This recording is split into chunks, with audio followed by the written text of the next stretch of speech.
the Cybertruck, it's got a little bit of a string attached to it. I mean, I question how much money the Cybertruck will actually be worth in the secondary market. It is going to be rare, but it's difficult to make. Supercharger network is expanding. There's a new deal with EG Group, which is a gas station group, a convenience store operator. The agreement allows EG Group to purchase Tesla Supercharger hardware that'll be deployed under the EG brand. All that and more. So let's get to it.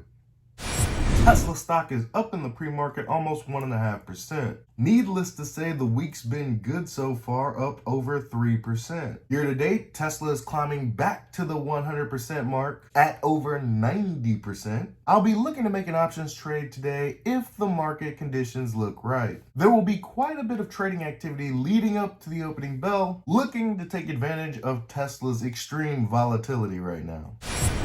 Bring in Kevin Green and let's talk some Tesla, one of the bright spots in the mega caps this morning. KG, good to see you. So the Cybertruck, it's got a little bit of a string attached to it. Yeah, we continue to get a lot of updates when it comes to the Cybertruck. Now, it is expected to actually start deliveries on November 30th of this year, but we are also getting some updates around their terms and conditions when it comes to purchasing this vehicle. Right now, it is being reported that they are basically requiring those that buy this vehicle that they cannot sell it within a year unless receiving official approval or written approval from Tesla. And those that actually do try to sell it to third parties could actually face up to $50,000 when it comes to a form of a lawsuit and things of that nature here.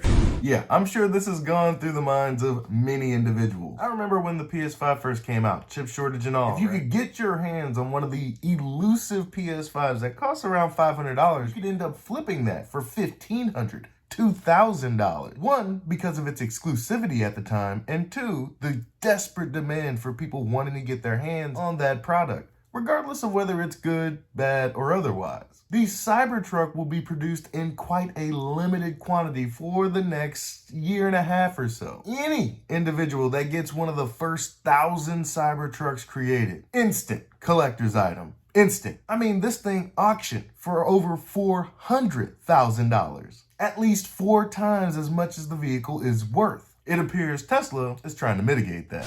So a very interesting development, to say the least. Now, it's not surprising we are actually seeing this type of action here. We have seen with really new rollouts for Tesla, not only just Tesla, but for some other cars, sometimes we see this huge influx in demand when it comes to the vehicle, and then we see this reselling on third-party platforms at pretty high prices. So I think Tesla really wants to try to dampen that down in order to prevent consumers from being discouraged, if you will, from trying to put in orders for the truck. That has been an issue that we have seen in the past when it comes to certain vehicles, that the secondary market was priced so high, some consumers actually then kind of held off on trying to purchase a vehicle here. So that's kind of where we are at right now when it comes to this particular story. I'm not sure from a legal basis if it's going to really hold up in court or not. I think that's a part of public opinion at this point. But a very, very, very interesting development, to say the least. We are seeing the stock up about over 0.5% in the session today. So nice, small little rebound here in the session. Okay. This is a bizarre, I'm not a car owner. I don't think that's normal, right? That I've never even heard of it. Yeah, it's not normal from what I know.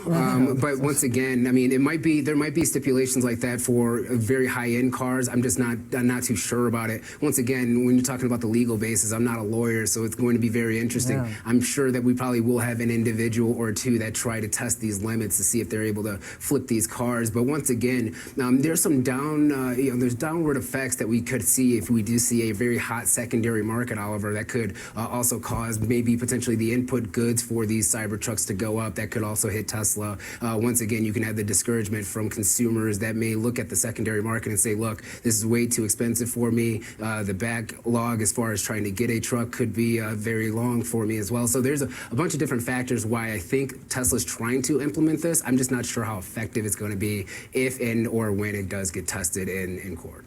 Yeah, doesn't exactly inspire confidence, does it? No confidence? There's over 2 million pre-orders. What are we talking about here? One of these things auctioned for $400K. $400K. And it's not like you're locked into the purchase. If you want to sell it back to Tesla, they'll take it, but you're not going to be able to gouge them for a retail price of $400K. I mean, on the other side of that, you could say yes, it probably does, because there's so much demand that is out there that they're trying to really protect their brand, and they won't take action unless they have a good reason for it. So I'm going to give them the benefit of the doubt. I think right now it is just to prevent those that have been on this wait list from flipping these vehicles, once again creating this chaotic type of market. We've seen this type of stuff happen in the past, and I think it's just trying to be able to also provide a little bit of price stability. So that's where I believe that this method's going. I'm not sure, once again, how effective it's going to be, but there's definitely a reason for it, and sure, we'll see. Once again, it's going to be a very interesting like development, to say the least. Kind of a one-sided Tesla reason. Maybe I'm a consumer sucker, but I always like those ads that are like, try it, 30 days, and if you don't like it, send it back. It's like a mattress. Imagine if the mattress ad was like, if you don't like our mattress, and you try to sell it, we're gonna frickin' sue you. I wouldn't be buying that mattress, Only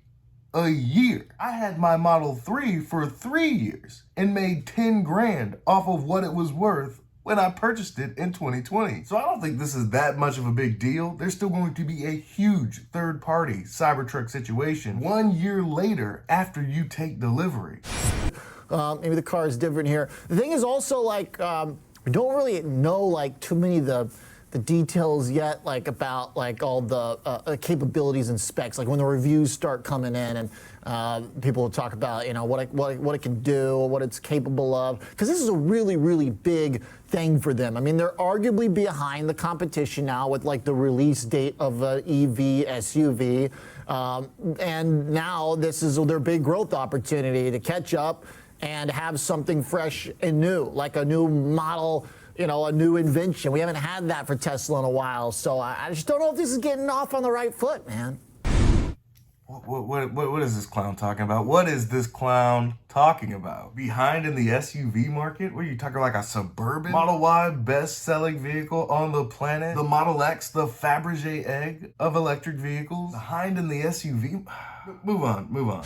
So I would say for the Cybertruck, there's going to be a lot of fanfare for it. There's going to be some enthusiasts that do get in line. But I don't think that Tesla is thinking that this is going to be a cornerstone of their business in the next year or 2 years, Oliver. So we want to definitely kind of keep the perspective in mind here. They still want to be able to attack the EV car market in itself. The Cybertruck is going to see a lot of demand to start off. But once again, I'm not sure if it's going to be this huge driver where it's going to be taking vehicle sales from GM or Ford when it comes to the F-150 or the Silverado, things of that nature. So I think it's going to be a nice little touch, to say the least. They're going to test some new technology. They're going to get some hype around this truck, and that could also drive sales of other vehicles. We've seen the same type of strategy being implemented in the past for some of these companies as well. I think that's going to be the key area. I don't think this is going to be a huge driver on the top or bottom line in the next year or 2 years, just from a capacity standpoint, from a production standpoint, and then also from a scenario where the EV truck market's still very small, to say the least. So there's not a lot of options that are out there, but I'm not sure if there's going to be this huge influx of demand going in for the Cybertruck on day one. When it comes to the F-150 or a Silverado truck, Tesla's not going to convert the faithful, so to speak. But there will be this new generation of truck people. I'm not a truck person, but I am in line for the Cybertruck. I believe there will be enough of that segment for Tesla to sell their desired 250,000, maybe more. And when these things start flooding work sites, Cybertruck owners are putting on display what these things can and can't do. All of the various new technological advancements that are shoved into this truck. It's not just gonna be the best electric truck or the best electric vehicle. It'll be the best thing a consumer can get their hands on to go from point A to point B. I think it's all about the reservations that people have. So the last thing they want to do is, Paul gets a Cybertruck and then all of a sudden flips it 3-6 months later. So who cares? Yeah. Well, because look, they're trying right now. It's a supply-demand issue. I mean, this is going to be a tough vehicle to make. You're not going to be able to produce it from a mass perspective. This is just them putting some guardrails in. Definitely, it's not the headline you want to see in terms of the way it comes off, but I do believe that at least there is their intention. I mean, look, Porsche deals with this all the time as well. Pagani, all the super high-end car makers, they just say, if you sell one of these vehicles, if you flip it after we've sold it to you, we'll never sell you another one again. Why doesn't Tesla say the same thing? Tesla's in the business of volume production. Are you kidding me? They want these things on the road, collecting data. It's in Tesla's best interest all the way around to prevent people from flipping these things within a year. Put some wear and tear on this thing. In a year's time, it'll probably still be worth double what you paid for it. Yeah, look, I mean, and I think that's something, this is unique in terms of what they're trying to deal with right now, because you do have a vehicle that's going to be rare in terms of as it's produced and how many vehicles ultimately come out. How many can they make? Look, I think ultimately, ideally, you'll get to 200K, 250K at one point, but when you go into next year, 50K is really what you're looking at. You know, ideally, November 30th is when they actually start to deliver. But it's an important ramp because investors need to be convinced, as you guys have talked about often, that they will be able to produce and actually deliver on new vehicles, especially what could be a sub 30K vehicle by later next year. I mean, I question how much money the Cybertruck will actually be worth in the secondary market. It is going to be rare, but it's difficult to make. It auctioned for $400K due to their limited availability. A year later, it will be worth more than what you paid for it. That's for certain. My question is, will the Cybertruck be so lovable that nobody would be willing to get back on the wait list to get the second one, or pay an elevated sticker price for one that's at least 1 year old? This is a brilliant move by Tesla. No, I love it. Oh my goodness. I think it's so cool. Did you never watch Buck Rogers? It totally reminds me of what we thought space was like in the 70s, you know? But the thing is, is it made with this giga casting? Is the body essentially one cast piece? Which is so cool, but imagine if you get a dent. Like somebody ran into my 911, I had to replace the rear quarter panel, that was 16 grand. What happens if you get a dent in this thing? Yeah, I mean, if you get a dent, it's going to be an issue, right? It's stainless steel. They're actually trying to scratch this thing. Scratches, dents, bullet holes. These might be considered beauty marks on the Cybertruck, but I imagine until the Cybertruck gets up to volume production, replacing various parts might prove a bit difficult. But them's the breaks when you're taking on a totally brand new product. Early adopters know what I'm talking about. One that's seen it in person, it's a special vehicle. And that's why, look, reservations, you know, upwards of, call it 750K, a million. Really? I mean, Wow. even though a bunch of those could cancel, but I do believe there's demand for it. And I think that's why with Tesla as an overall story, you know, many there are saying that the demise, the best growth is in the rearview mirror. I disagree. I think this is just more of a transition to the next phase of the Tesla growth. Do you story. have a reservation? Yes, I do. Nice. For the truck? For the Cybertruck. So cool. And when do you expect to take delivery? Look, I think probably sometime next year. And then ultimately, it's one where that's going to be the question. Like, if these, like Rivian, that was really a big part of, I think, the black eye that we saw at Rivian in terms of just reservations continue to get kicked down the road, and then others eventually canceled. I was saying earlier when we talk about the Cybertruck, but I was thinking about when you buy an IPO, there's the lockup period that you can't sell the IPO, and now it's sort of going into the Cybertruck. So tell us some developments on Tesla. Well, there's quite a few headlines around Tesla today. Let's start with the Cybertruck. Just noting Tesla share is up about 4% regardless of all of these headlines.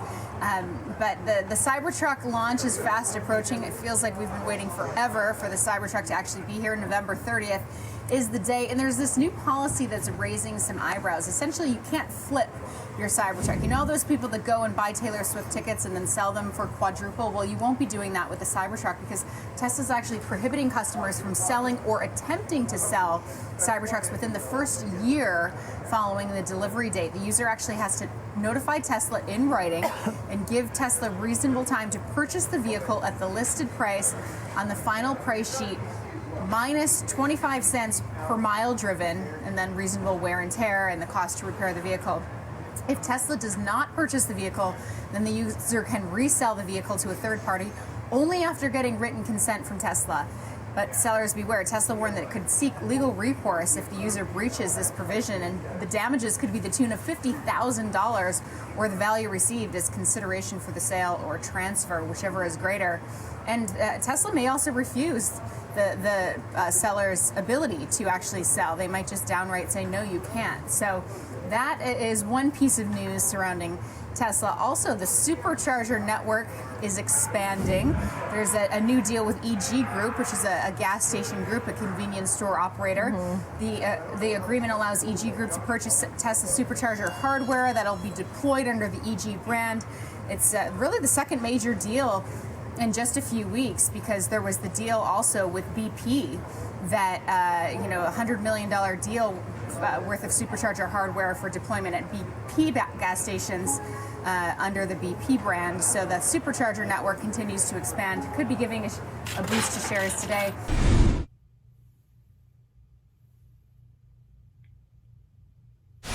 And then there are also reports that India is considering slashing tariffs on imported EVs as Tesla explores setting up a plant in the country.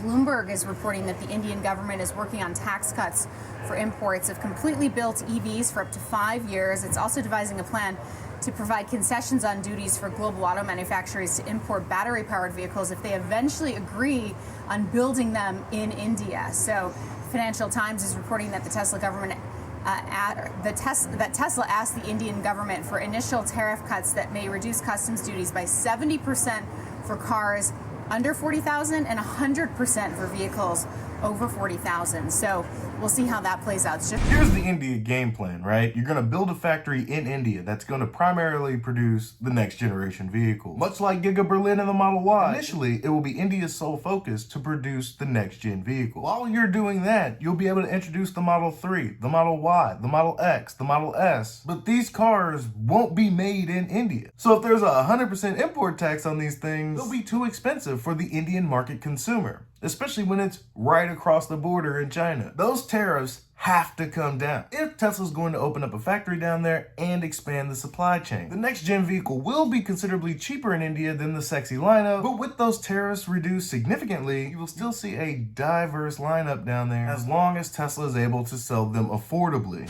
That being said, we'll turn our attention to story number 2, and this is the UAW. And you thought maybe it was done, folks, maybe not so fast. Yes, we're taking a look at Ford and GM shares today. They are mixed. GM modestly higher, Ford down by a little less than 1%.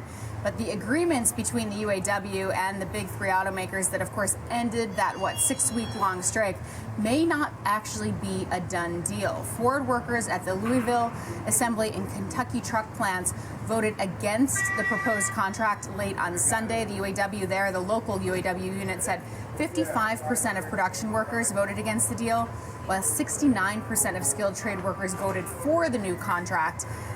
We learned that in a post on Facebook. And then UAW workers at GM's Flint, Michigan plant voted to reject the tentative contract agreement as well. That happened at the end of last week. 53% of production workers voted against the deal, and then 65% of skilled trades workers were in favor of the deal, but overall 52% voted against the proposals.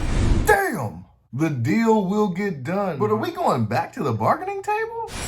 In conclusion, a little over 2 weeks away before we have our delivery event for the Cybertruck. November 30th is the promised date. A slight update to the motor vehicle order agreement for the Cybertruck. No flipping the Cybertruck. Well, at least for a year. Give us some time to produce these things, people. Tesla conducting more supercharging deals. And to some members of the UAW, this deal's not nearly as sweet as we thought it was. Are we back to the drawing board with the UAW and the Detroit 3? 52% say, oh yeah.